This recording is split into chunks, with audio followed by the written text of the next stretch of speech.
They are calling this upcoming July blood moon the longest of the century. I'm not an expert on astrology, but here's what I want to say. And welcome. Thank you for watching this video.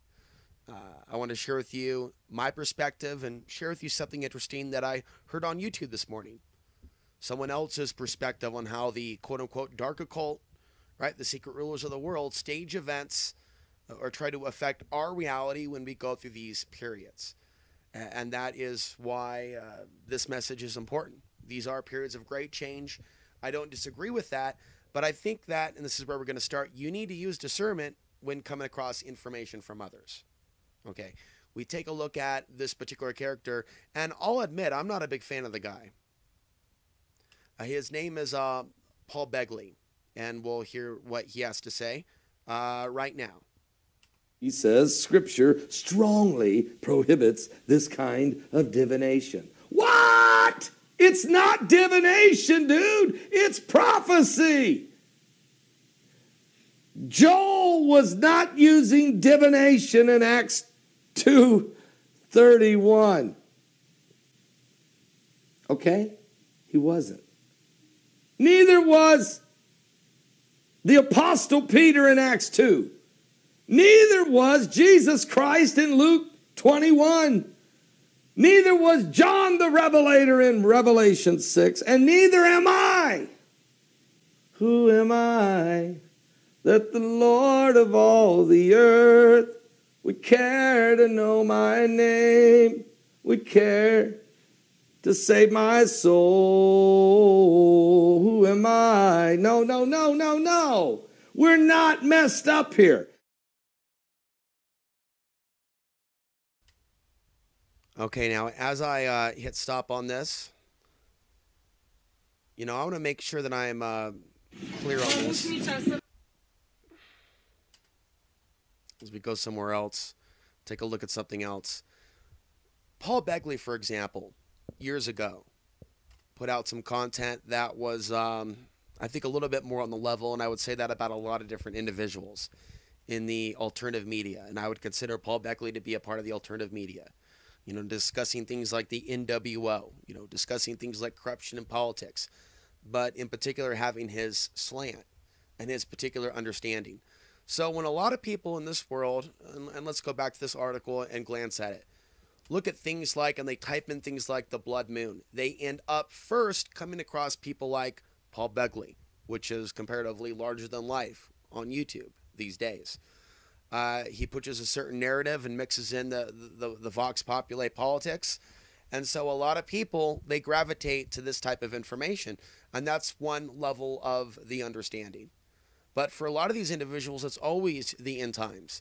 And it's from a very linear Western perspective, right? To talk about this in a fairly respectful manner, but truthful. And so a lot of people are still stuck in this apocalyptic worldview. And they're not thinking in terms of the cycles. And so this is the information that some people are going to get. They're only going to get it from this perspective. So there's going to be an association. And this is the express.uk, right? So people that are featured here usually end up with a lot of viewers. And the thing is he's already larger than life on YouTube. So a lot of people are only getting it from this perspective, the prophecy perspective, the orthodox understanding. Now, on another level, there is, and this is just some basic down-to-earth stuff on the blood moon that I'm going to share with you in just a minute, but I'm going to share this first. On the other end of the paradigm, which I also avoid as we go through these periods of these supposed collective shifts of consciousness, things referencing ascension. So things on like the extreme new age, right, and alien channeling type of material. Things that you might see from the Higher Self YouTube channel. Oddly enough, very popular. No one thumbs down that material, and the material is read by a robot over at the Higher Self YouTube channel. It's a robot voice. 0 dislikes, 62 likes on an average video, as a robot reshares potential disinformation that was initially put into a blog by a human. So what I'm saying is we have a lot of people realizing that our world is unstable. and that we're in a period of great change and transition. And so, within the box of what is that change and transition, for some people, it is always the end times. And they are always citing their understanding of it, their perspective of it. You might find other Christians, right, look in the direction of what Paul Begley is saying, and they're not decoding that in the same way. But a lot of these people are doing the same thing every month, like on a clock. And there's big money in promoting things or speaking about the blood moon in times in a particular way. But it does have an impact. And that's the main point that I want to make now. It does have an impact. You may notice the synchronicities. I'm going to read a little bit from here in a minute. You might notice synchronicities. So the idea of the full moon is the idea of something coming to completion. So if it's a blood moon and it's going to be longer than normal, then this marks something really, really big. Now, as I see in the news, right, we can see the president screaming in all caps. I was just talking about those that scream in all caps. And there's nothing wrong with that. I'm talking about those that are like yelling in all caps. So we have the president yelling in all caps. And the tensions with war, or the war tensions with Iran. And this comes out automatically. It doesn't really matter whether something's going to, I mean, it does, but it's not just about whether something happens or not, the outbreak of war, the actual pushing of a button. It is the rhetoric that is televised and broadcast worldwide, and it's all those emotions, it's all that anger, it's all those people that are whipped up in a frenzy, into a frenzy. And there are entities that feed on that energy. For the first time, I came across a YouTube video with someone sharing that perspective. And I'm just going to share a little bit from that. But first, let's take a look at this article.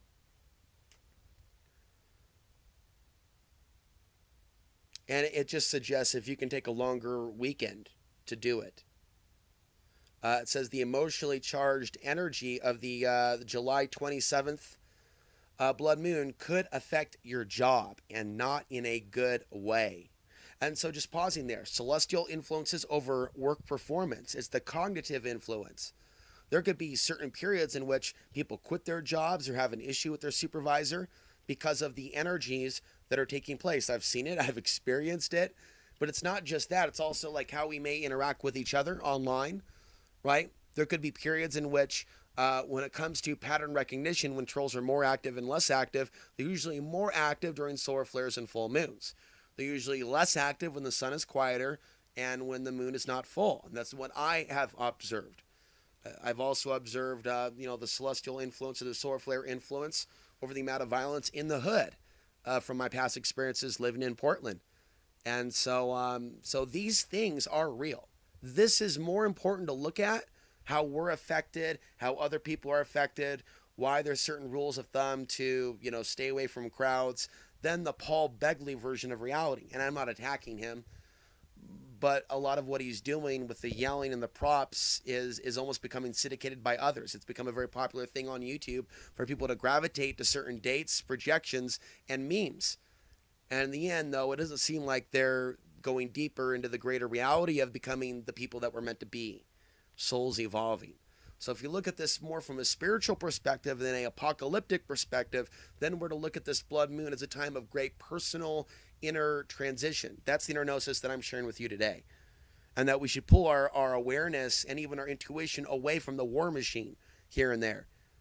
Pull ourselves away from what's going on with China. Pull ourselves away from what's going on with Iran and what the president's saying. It's not that we're not to be aware, it's that there's a time to pull ourselves away from where they want us to be focused at that moment.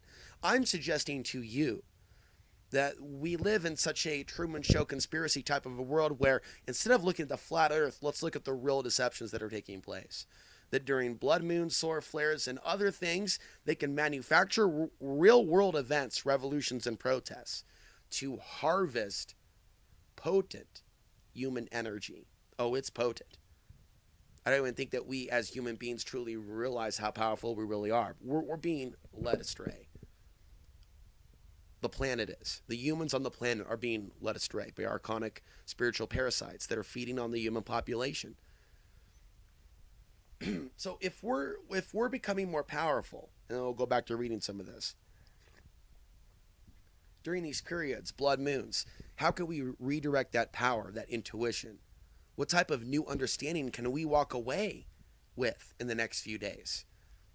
If we focus on eating healthy, if we focus on meditation, tapping into our truth within, that doesn't mean that you need to completely take a fast off the internet, but just in moderation, just like fast food. A little bit of moderation in some of the content that we watch. Because one thing that is contagious that I've noticed for those of us that are sensitive individuals on the internet, emotions are contagious. So going back to our reading here, the emotionally charged energy of the blood moon could affect your job and not in a good way. If you shoot off at the mouth without thinking things through, you can find yourself with a lot of extra time on your hands. By no means should you avoid speaking your mind if the situation warrants it, but it's important to remember that it's how you say something, not just the message that you're trying to convey. But basically, the blood moon and total lunar eclipse are akin to a pot that's been simmering for a long time, suddenly boiling over. That means that you're more than likely than usual, to have an emotional outburst that could come back to bite you later. Now, there is a projection for a possible geomagnetic storm today. Maybe it's already taking place from the solar plasma solar rain that is coming from the sun. Not from a solar flare, but from or a sunspot, but from coronal activity. And there are magnetic portals that connect the sun to the earth, so we can have additional solar energy riding the coattails of the full moon. And then there are other things you can read about online that suggest that the full moon energies and the solar flare energies and other things play off each other and influence each other. So there could be something like a blood moon that influences the sun to get more active, things of that nature. And a more active sun affects human consciousness on a certain level. So when you have a number of different influences over human consciousness, the sun and the moon, things could get really interesting. Somebody can have a deep, profound spiritual experience, or they could be led astray by the establishment. And I believe that times like this are important to remind audiences like mine, right? These are some of those moments in which we need to be responsible for the reality that we're creating. Let's go ahead and listen to that video from YouTube. That means there's going to be a paradigm shift on the planet. Every time a blood moon hits, okay, there's a shift in consciousness. There's a paradigm shift on the planet because the moon emits low frequency EMF waves, okay? It emits low frequency EMF waves and it hits our brain, okay? It hits a certain part of our brain that controls our emotions. And if we're already operating on low vibrations, we're going to be affected by this moon in a negative way, okay? So let me say that again. The moon emits low frequency EMF waves, and we have to be operating on a very high vibration in order to block those low frequency EMF waves out, okay? We cannot have any holes in our aura field, okay, during this blood moon that's coming up in the next 4 days, okay? We have to be eating right. We have to be living right. We have to have the right kind of people in our circle, okay? We have to be connecting with nature. It's not a game. It's not a game at all. Another thing is we have to stay away from big crowds as well. Large crowds of people, they have to be avoided, okay, during times like this. Because this moon right here, it was originally a natural object, okay? But the moon has also been hijacked by archons, by draconians, and by the grays, okay? And they now use the moon as an object to keep people operating on their lower six chakras, keep people operating on a very low vibration, okay? And I'm about to break that down in the next video, but I just wanted to use this video to warn people of what's coming up in the next 4 days, okay? We got a blood moon and a complete lunar eclipse on July 27th, 28th, okay, the next 4 to 5 days, okay? So, you know, I just want everybody to be aware and prepared, okay? People think this shit is a joke. I'm about to show you how much of a joke this really is. The last blood moon tetrad, okay, was 2014 to 2015. What happened in 2014 to 2015? Well, right after the blood moon of 2014, we had the ISIS crisis break out. We had the bullshit ISIS crisis break out, which was done by the U.S. Pentagon and Zionist Israel. Okay. We also had the Ferguson riots later in 2014. Okay. I believe it was October of 2014. And we also had the Baltimore riots of, I believe it was March 18th of 2015. Yeah, we had the Baltimore riots. Okay. And let's just look back in the past here. Hey, the blood moon tetrad of, 1492 to 1494. Okay. This is what took place. Okay. The Muslims and Jews, after the fall of Islamic Spain in 1492, okay, on January 2nd, 1492, the Catholic royal powerhouse Queen Isabel of Castile and King Ferdinand of Aragon finally conquered Granada, the last Muslim stronghold of Spain, ending the 700 years, okay, of Moorish rule, okay, in the Iberian Peninsula. Okay, so the blood moon of 1492, okay, to 1493, that tetrad ended a 700 year of our ancestors' rule, okay, over Europe. That's what happened, because every time there's a blood moon tetrad or a particular series of blood moons, that is signifying a paradigm shift on the earth, a complete shift in consciousness on the earth. And as a collective, okay, the Moors are the mothers and fathers of all civilization on the earth. So they basically dictate, what's going to happen. We dictate what's going to happen as far as a shift in consciousness on this earth. We can either move up in consciousness or we can spiral down. Okay? It all depends on whether we are connected to the ancestors, whether we are connected to the ether energy of the cosmos, and whether we are putting the proper things in our body or not. Okay? That's what it all boils down to. Okay, so right here, our ancestors weren't connected properly. Okay, something was going on in Spain and Europe where our ancestors weren't getting the right light codes from the sun. They weren't getting the right light codes from nature. The blood moon hit. The moon was emitting low frequency EMF waves. They didn't take it properly, so they were operating, you see what I'm saying, with the lower six chakras, and lo and behold, they were overthrown out of Europe. Okay, 700-year rule abolished. 700-year rule done away with. Okay, it's not a joke, people. It's not a joke. So what happened with the blood moon of January 31st of this year? Okay, what happened with that blood moon? Okay, we had the Parkland shooting. We had the Parkland shooting where over 45 people were shot. Also, Trump was talking about gun laws, gun restrictions after this.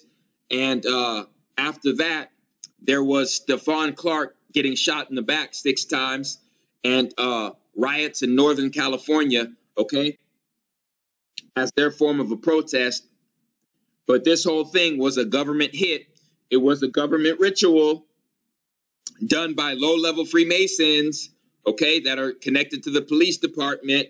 Certain politicians were paying off police officers to gun unarmed, quote-unquote, black men down in the streets, okay? This is what happens this day and age during the blood moons, okay? Okay. And so there's information that we can glean from his video, and you don't have to agree with everything that he's saying. But you could see certain themes, and he's one of the few people that I've noticed bring up the issue that we have these manufactured events. Now, right there, Now, regardless of someone's political persuasion, they should be able to see the manufactured events, the things that make you go, hmm.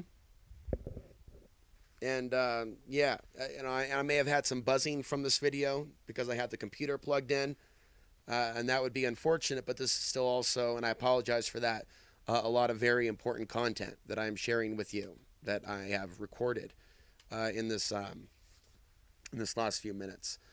So I apologize for any buzzing that may have been occurring. So let me just wrap things up here, right? Meditation, right? It's suggested that people meditate. And so grounding, visualizing yourself grounded to the center of the earth. And using that grounding to help you stabilize during these turbulent times. Taking deep breaths, filling your belly with air, and then just releasing, practicing relaxation techniques. A lot of the books that talk about psychic self-defense make some reference to finding a way to relax yourself in some way. There's different styles of meditation, how to relax yourself, get yourself into a deep, relaxed state of being. If we're responding, right, and we're online too much, or we're in environments to where, see, this is the thing. It's another reason why I live off the grid. You have a lot of energy bodies that are animated in a lot of these urban environments, especially when you have these full moons, blood moons. I can feel it here off the grid. The difference is nature somehow helps deal with the turbulent, changing energies. And it's also the speed or the acceleration at which the magnetic fields are changing on our planet. The field of the energy of the earth, how quick it can change. The magnetism. And a lot of people aren't aware, right, that their brain and their moods could be dramatically affected when there's a massive magnetic flux. But if they are aware of it, and they've practiced some meditation, whether it's something like vipassana, like the traditional Indian form of meditation where you're observing the breath, or something more specific like a grounding meditation, where I and others have mentioned this with regards to protecting your psyche, right? Because there could be something true to the idea of the moon being used as a satellite to boost certain frequencies, to implant certain thoughts at a moment to where we're more suggestible, we're more sensitive, we're more intuitive. And so I'm just going to leave you with that. We need to be able to tap into our inner space of knowledge and gnosis in these coming days and come out the other side with a deeper understanding. We'll also come out the other side in a week and look at all the different things that happen between this moment in which I'm speaking to you now. We'll do this in a week. We'll come back in a week and go, what happened? And what happened that may have been staged to get us all wound up emotionally. And you can join me. And you know what? I'm going to invite you for the first time, for those of you that are regulars, to write down, grab a piece of paper and grab a pen and write down all the weird stuff that starts happening in the next few days to the days after the blood moon. And let's come back in a week and let's talk about it. I'm Alex Ansary.